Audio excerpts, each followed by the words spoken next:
30 जून 1855 को संथालों ने स्थानीय लोगों के साथ मिलकर अंग्रेज़ों और उसके पिट्ठुओं को अपनी ज़मीन से हटाने के लिए उनके खिलाफ सशस्त्र आंदोलन किया था।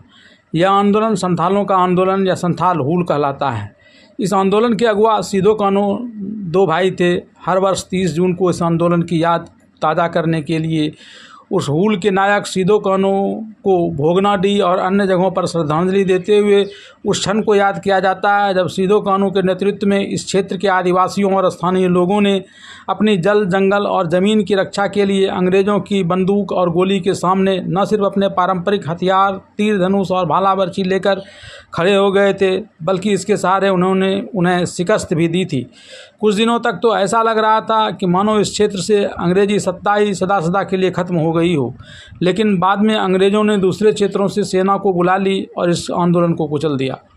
अंग्रेज़ों ने हूल के नायक भाइयों सिद्धू और कान्हू को फांसी की सज़ा दी थी, जबकि चांद भैरव के बारे में कहा जाता है कि उन्हें काला पानी की सज़ा दी गई थी। इनकी 2 बहनों फूलो झानो, जिन्होंने संथाल हूल में महत्वपूर्ण भूमिका निभाई थी और अंग्रेज़ों से युद्ध किया था, उनके बारे में कहा जाता है कि ये लड़ाई में शहीद हो गई थी। भले ही ये लड़ाई में शहीद हो गई हों, लेकिन उससे पहले ही इन दोनों बहनों ने 21 अंग्रेज़ों को भी मार दिया था। आदिवासियों के इस आंदोलन को इतिहास में उस तरह का स्थान नहीं मिला जैसा कि मिलना चाहिए था। भारत के इतिहास में 1857 के विद्रोह को प्रथम स्वतंत्रता आंदोलन माना जाता है, जबकि सच्चाई यह है कि हूल इससे पहले हुआ था और इसे ही पहला स्वतंत्रता आंदोलन माना जाना चाहिए। रांची के गुश्नर कॉलेज की प्रोफेसर इवा मार्गेट हांसदा ने बताया कि आदिवासी की स्थानीय महाजनों और ज़मींदारों की टैक्स वसूली से परेशान थे, जो एक तरह से अंग्रेज़ों के नुमाइंदे थे। अंग्रेज आदिवासी इस बात की शिकायत करने कोलकाता के लाट साहब के पास जाना चाहते थे, लेकिन जब उन्हें सिउड़ी के बीच में रोका गया तो उनका गुस्सा भड़क गया और यह आंदोलन हिंसक हो गया।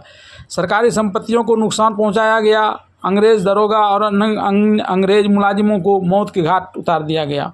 अंग्रेज़ों ने इस युद्ध में मार्शल लॉ लागू किया और आदिवासियों और उस आंदोलन में भाग ले रहे अन्य लोगों को एक तरह से नरसंहार कर दिया। इस आंदोलन में 60,000 से अधिक आदिवासी और स्थानीय कामगार भी शामिल हुए थे जो आदिवासी नहीं थे। हूल में हज़ारों महिला और बच्चे भी शामिल हुए थे। यह अपने तरह का पहला जनाक्रोश था जिसे अंग्रेजी शासक बौखला गए थे और इस बात का जिक्र उनके दस्तावेजों में भी होता है। सोशल एक्टिविस्ट वंदना टेटे का कहना है कि हूल को लेकर वर्तमान समाज में भ्रम की स्थिति बनी हुई है, इसलिए ज़रूरी है कि संथाल हूल के इतिहास का पुनर्लेखन किया जाए और सही तरीके से बताया जाए कि उस वक्त हुआ क्या था। हूल के केंद्र भोगनाडीह में आदिवासियों और स्थानीय लोगों का जो महाजुटान हुआ था और उन्होंने जिस तरह से आक्रोश दिखाया था, उसका जिक्र इतिहास में सही तरीके से नहीं किया गया है। आज ज़रूरत इस बात की है कि इस हूल के इतिहास का पुनर्लेखन किया जाए।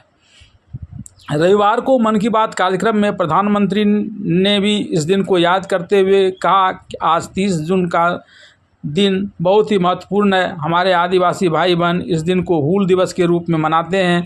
यह दिन वीर सिद्धू और कान्हू के साहस से जुड़ा हुआ है, जिन्होंने विदेशी शासकों के अत्याचारों का डटकर विरोध किया था। उन्होंने हजारों संथाली साथियों को एकजुट किया और अंग्रेज़ों से बहादुरी से मुकाबला किया। यह 1855 में हुआ था, यानी 1857 में भारत के पहला स्वतंत्रता संग्राम आंदोलन से 2 वर्ष पहले। इस हूल का परिणाम यह हुआ कि संथाल परगना क्षेत्र में अंग्रेज़ों ने संथाल परगना काश्तकारी अधिनियम यानी एसपीटी एक्ट लागू कर दिया। अंग्रेज़ों ने इसे आदिवासियों के लिए लाभप्रद बताते हुए कहा कि इस एक्ट से इस क्षेत्र के लोगों को यह लाभ मिलेगा कि उनकी ज़मीन बिकने से बच जाएगी। इस एक्ट के प्रभाव से संथाल परगना के लोगों की ज़मीन नहीं बेची जा सकती है।